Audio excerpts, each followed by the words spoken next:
our minds, they gravitate towards stories. Some scientists even believe that our brains are actually wired for stories, that we need stories to help us understand the world and our experience of it. And this is why, for example, many sermons will start with a story or be based on a story. And if you've been with us since the beginning of this sermon series, you know that each of the sermons we have had so far is based on a different story from the book of Exodus. But now we are in a different part of the book. In addition to telling the story of Israel's liberation from Egypt and some of their time in the wilderness, Exodus also tells the story of Israel receiving the law from God on Mount Sinai. And so in this part of the book, we start to get some more legal material, as they call it. Social laws, religious laws, instructions for how to set up the tabernacle, lots and lots and lots and lots of laws. And now the people of Israel were very different from us. And living in an oral culture, their capacity to memorize and remember all of these laws would far, far surpass our own ability as modern people to do so. But they were still human, just like us, with brains wired for stories. And what's fascinating to me is that the writer or writers of Exodus understood the nature of stories intuitively. And so in order to help the people of Israel remember the laws, what they did is embed all of the laws into the larger narrative of Exodus, literally wrapping the laws with the story. So if you'll permit me, let me just nerd out on this for a second. Jacob is going to put up a diagram on the screen for us that I want to show y'all. So, after the story of Moses and his father-in-law Jethro, at the end of chapter 18, which Erica preached on last week, we get into this new section of Exodus. And when we get to this new section of Exodus, the structure of the book changes. And you're looking at the structure of the book on your screen right now. And what you see is we get a story and then we get some law. So in chapter 19, verses 1 through 25, we get the story of Israel arriving at Mount Sinai. And then in chapter 20, verses 1 through 17, we get the Decalogue, otherwise known as the Ten Commandments, which most of us are familiar with. And then we get another little bit of narrative at Mount Sinai, and then we get more law, a part of the story called the Covenant Code, which is where our passage today comes from. And this pattern continues all the way through the book, story, then law, then story, then law, then story, then law. Jacob, you can go ahead and take the diagram down. Now at this point, you might be wondering, why have we just spent time looking at charts about the literary structure of Exodus? I'm pretty sure this is church and not literature class. But there's something I want us to see. The writers of the book of Exodus chose to set up the book in this way because they wanted their readers to see that these laws, these instructions for how to live as God's people, were not meant to be abstracted or isolated from life. In fact, the laws emerge from Israel's life and experience. They didn't just drop down from the sky in some sort of divine legal dump. They are directly tied to Israel's own story, and they are a direct response to that story. And so we might best understand these laws not as a set of rules to follow at the risk of divine judgment, but rather as a way of life for Israel to respond to their own story. Take, for example, verse 9 from the passage we just read. You shall not oppress a resident alien. You know the heart of an alien, for you were aliens in the land of Egypt. Now this term, resident alien, this is a particular category of foreign person. This is someone who has intentionally taken up residence in a different country and follows the laws of that country, but has chosen not to assimilate fully into the culture. And it's important to recognize the particularity of this term, resident alien, because if we go all the way back to the end of Genesis and the beginning of the book of Exodus, we see that Joseph and his family come to Egypt by choice, And then their descendants flourish and become the people we call the Israelites, living in Egypt, but not as Egyptians. So the people of Israel were resident aliens in Egypt. And then, as we saw in the story, Pharaoh chooses to oppress them by subjecting them to slavery. And so this instruction, this law emerges right from Israel's own story, right from its own memory. Don't oppress people who aren't like you because you know that story. You know what it means to be that person. And so if you break that law, if you choose to oppress the resident alien among you, you're not just breaking an arbitrary rule that God gave you, you're violating your own history. That's what this law is for the people of Israel. Now here's the kicker, though.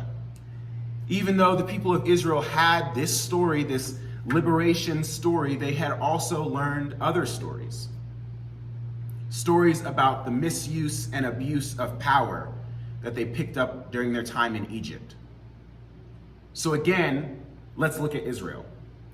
Israel goes from bondage under Pharaoh to freedom in the wilderness. And God gives them these laws as a gift to help them live into that freedom. And they were passed down, wrapped in these stories so that Israel would know that they had not just been freed from something, but that they had been freed for something, to witness to the love and compassion that God had shown them. But Israel had also internalized the stories about power that they learned in Egypt. And you don't have to just take my word for it. If you flip forward just a couple of books in your Bible to Joshua and Judges, you will watch as Israel goes into foreign nations and does exactly what Egypt did to them. They kill and enslave and oppress. And then flip forward a few more books to 1st and 2nd Kings, 1st and 2nd Chronicles, the prophets. When Israel has its own land, they do it again.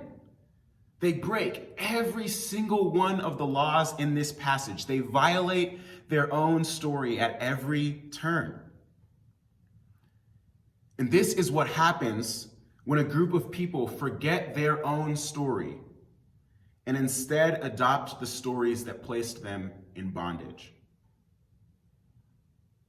In fact, the presence of these laws in the story of Exodus should be a signal to us that even a group of people who saw God bring 10 plagues upon their land, who walked through a body of water split in half, who survived for decades on food miraculously provided for them, that people can still forget what it means to be God's people. And if they can forget, then so can we. If we do not take care to remind ourselves of the stories of the most vulnerable among us, the stories of those who, like Israel, have been struggling on the underside of power for years, decades, centuries even, then we also run the risk of forgetting what it means to be God's people. And we are at risk of this, perhaps now more than ever, because we are standing on the edge of what has the potential to be a massive, massive moment of change. The 2020 election. And it is at these moments when everything within us is just clamoring for that next thing, clamoring to be free, clamoring to see what's on the other side, that we can forget that God does not call us toward freedom for freedom's sake. God doesn't call us toward freedom so that we can then turn around and flip the script on the people who used to be in power.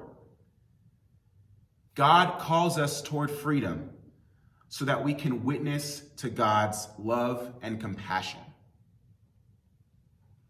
And so no matter what happens on election day, our work as God's people will not be done. Because the stories of the vulnerable among us are a clear reminder that suffering and injustice did not start in 2016. And let me give us just one example. Recently, there's been a lot of uproar in the news about the fact that the government has been unable to track down the parents of 545 children who were separated from their parents at the border. The immigration policies which made this situation possible are deplorable and inhumane. And they also cannot be separated from the decades of U.S. intervention in Central and South America, which destabilized the countries that these families were fleeing. It cannot be separated from the creation of ICE under George W. Bush.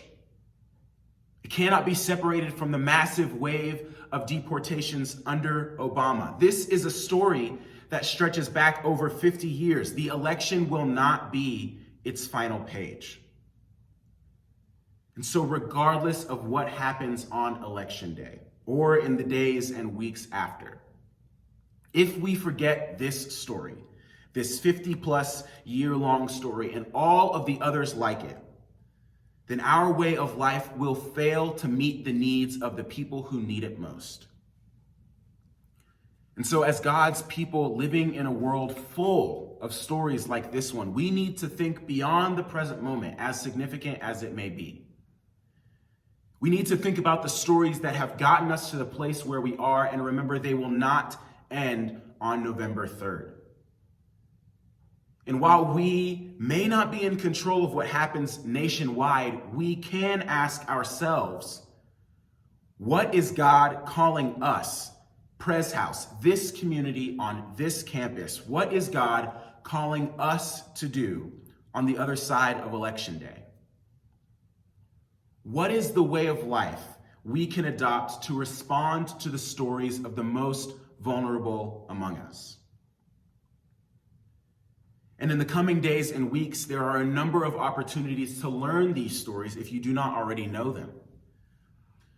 The UW-Madison Diversity Forum is next week, and there are speakers and breakout groups and workshops on race and gender and sexuality and history, all designed to help you understand how we got to where we are now and where we might go from here.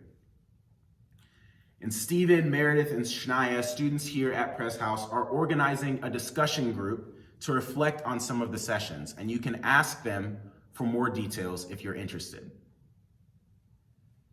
Also, starting next month, I'll be helping to lead a monthly anti-racism workshop designed for college students at Princeton University. And if you are a student in the Pres House community, this workshop will also be available to you. Again, talk to me if you're interested. I encourage you, I implore you to take advantage of these opportunities.